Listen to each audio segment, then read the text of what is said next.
One of the most distinctive things you can do to gain attention in the arcades is with a peripheral cabinet. You got a motorcycle game? The controller is a motorcycle.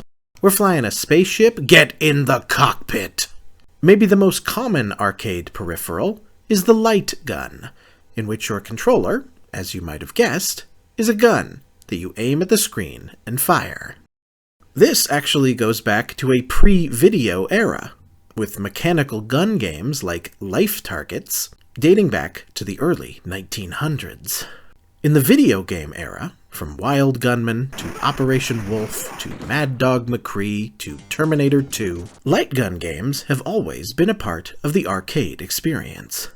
And by 1995, they were truly having something of a resurgence, thanks to prominent games like Area 51, Time Crisis, and Point Blank. Sega's top in-house team stepped back into this arena with The House of the Dead. Inspired by Western horror films, especially zombie flicks like the George Romero Dead movies, Sega pulled the engine from their other light gun rail shooter series, Virtua Cop, but aimed for a more mature crowd. The game is set during a biochemical outbreak at a mansion in Europe.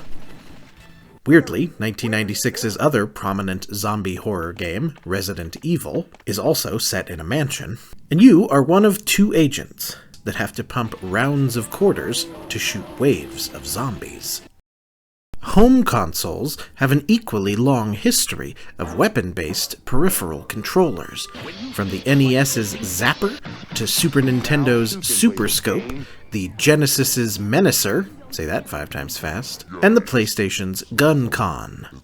House of the Dead was ported home on the Sega Saturn, around the same time that House of the Dead 2 was hitting arcades.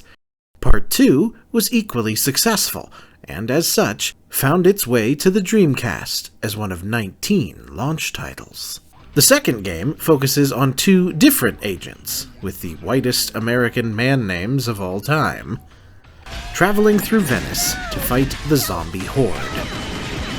The original game's protagonist, whose name is G... We're meeting G over there. Please be safe, G. G! shows up for a moment here to pass on a journal showing you every villain's weak spots. Part 2 is visually lovely, but has all the same foibles as the first game. It's fun, but sort of mindless, repetitive fun. It's short, it's a straight port of the arcade, so it's arcade length, and the writing, and especially the voice acting, is hysterically poor. Gary! Amy, Harry! Thank God you're alright. What the hell's going on in this city? Don't know, but it's very similar to the 1998 Kyrian case. That case? James, go and prevent the confusion in the city. Okay. Let's meet at Sunset Bridge. We're counting on you, Gary. Leave it to me.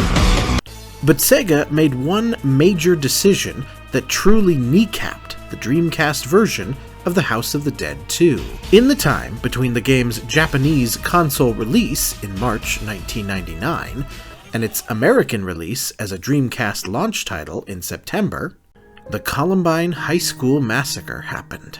And this spurred a debate about what might have caused these children to take these actions. And one of the main scapegoats that arose was violent video games.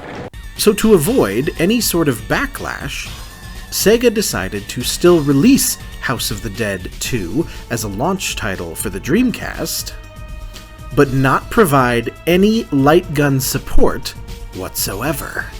Yes, unless you get a rare third-party peripheral, or buy a full Japanese Dreamcast, you are limited to playing a game designed for free-aim, split-second precision by having to slowly drag a cursor around the screen.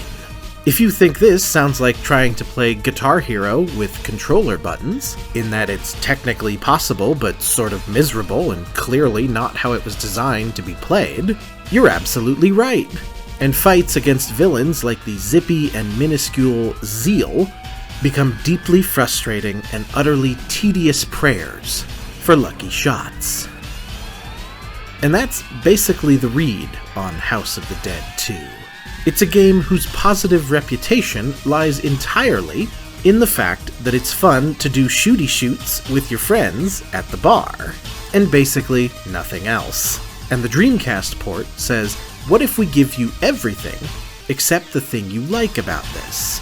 Visually, it is nice, but after a while, that lack of precision on those godforsaken cursors just killed us so often that we turned on no death cheats just to see what the rest of the game had in store. And inexplicably, there's only 3 big boss monsters that the game just cycles through over and over, and you can beat the entire thing in about half an hour. It is, in every way, a game that is designed for a communal arcade experience. An experience that the Dreamcast can't, and in fact won't, provide. Next time, learning how to drive a real Formula One car might actually be easier.